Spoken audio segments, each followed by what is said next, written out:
Hello, everyone. This is Jim Piper Jr. Jim Piper Jr. I am sending this live video to you from Coos Bay, Oregon. I am looking out the window of my parents' sunroom, and I can overlook the bay here in Coos Bay. They have a lovely craftsman home here of 100 plus years. And we are down here, Rhonda and I are down here in Coos Bay, Oregon, visiting my parents and my family for the purpose of celebrating my dad's 80th birthday. So we're really excited about being here. You can see my my T-shirt, my tourist T-shirt, Coos Bay, Oregon coast. Anyway, even though I'm on vacation, I wanted to get this video out to you. Today we start a series entitled Leadership Not Talked About. And today I want to talk to you about leading from your abundance, not your adrenaline. You know, we ask and get asked a question often. How are you doing? And the most popular answer, I think, this is unscientific, but certainly my experience is busy. Oh my goodness, I'm so busy, busy, busy, busy, busy, busy. Oh man, busy, busy at work, busy at home, busy, busy, busy. I'm just so busy, I just don't have time for anything. Busy, busy, busy. Now, when I hear that, it grieves me. And if you know me personally, and hopefully as you know me from afar, you know that I really do care about your health. I do care about your best. I care about your professional leading. I care about your leading from home.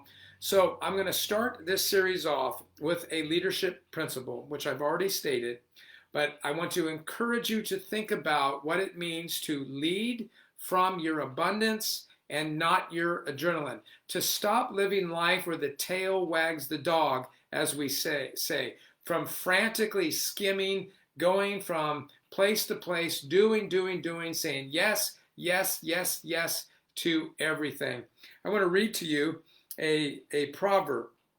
In Proverbs chapter 4, verse 23, it says this: above all else, and I'm not even going to read it to you yet. Above all else, what does it mean? It means more than anything. The most important thing that you and I should be doing in life. Isn't that great? I mean, we need this kind of direction. So here's the introduction. The most important thing, stop what you're doing right now and listen to this. Listen to this very carefully. Listen to this. Above all else, guard your heart. Guard your heart, for it is the wellspring of life. Your heart is the well of water, of nourishment of your life. Your heart is a metaphor for your whole essence, who you are.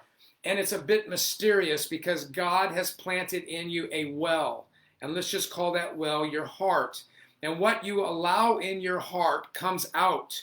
It comes out. So if you put in good things in your heart, it brings forth good things. If you allow contamination to get in your heart, it contaminates the stream or the natural well of your life.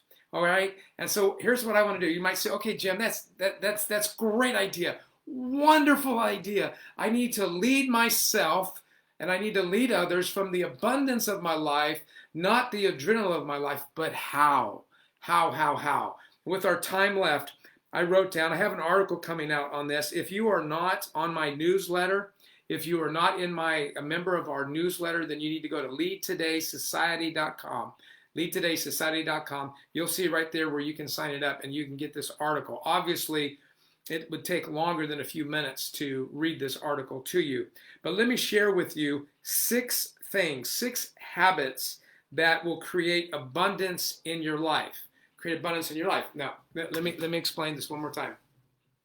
Abundance is stuff that you got plenty of, so you can just give it out. You don't have to hoard on to life. You don't have to be stingy. You don't have to be afraid. You don't have to be gasping for air and digging down deep, as we say. You don't have to do all of that if you learn how to build a life of abundance. 6 habits. The first habit, and you probably expect this one from me, it's prayer. It's prayer. If you've got enough faith to believe that there's a God, I want you to know that God is big enough to be small enough. If you've known me for a decade, you've heard me say this before. If you've known me for 2 decades or 3 decades, you know you've heard me say this before. Because God is big enough to be small enough to care about you. And so when you speak to him, he is listening and he will speak to you.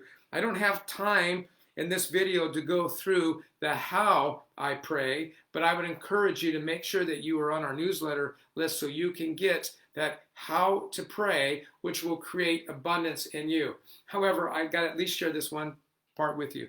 When I first pray, whether I'm writing my prayers, whether I'm praying while I'm riding my bike, whether I pray while I'm walking, the first thing I always do is I think about all the greatness of God. I think about the stars in the sky, the ocean that I see, the wind that I cannot see but see the effects.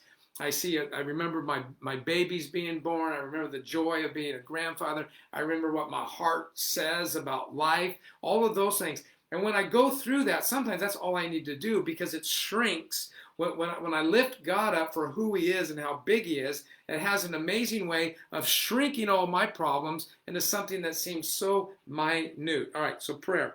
That's one way you create abundance in life. The second is learning. Hey, congratulations to all of you who have graduated recently, whether it's high school or college or your master's degree or whatever you did. But listen to me, you're not done. You're never done. The good news is you may not have to turn in papers anymore, and you may not have to take exams anymore, but remember this, you're always turning in papers. You're always turning in exams, the papers of life, the exams of life. I want to encourage you to always be learning. Make sure that you're blocking time to learn, because when you have new stuff coming in, you get fresh stuff coming out. And you can't lead other people with fresh stuff if you don't have fresh stuff coming into your life. At least start by reading a proverb a day. If you have a Bible, whatever the day of the week is, let's just say that today is the 27th or the 28th. I'm not sure which day it is. Then read that particular proverb. I haven't read my proverb today, so I think it's the 28th. I'm not sure. Might be the 27th. I know that Sunday is the 30th because it's my dad's birthday. Start by at least reading the chapter in Proverbs that corresponds to the day of the week. Learn.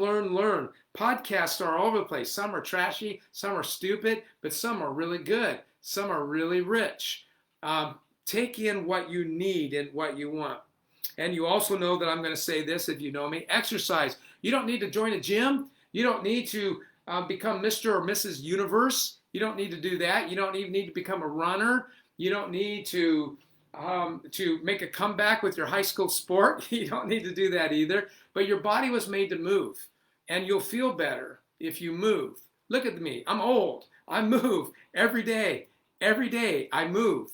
Sometimes I run. It doesn't look like running. Looks like a guy who got shot is trying to get to cover, but it's my form of, and yes, I still play basketball. I know that sounds crazy. I still lift. I still stretch. Probably don't do none of it enough, but I do those things. Exercise. And try to exercise as much as you can without something in your ears.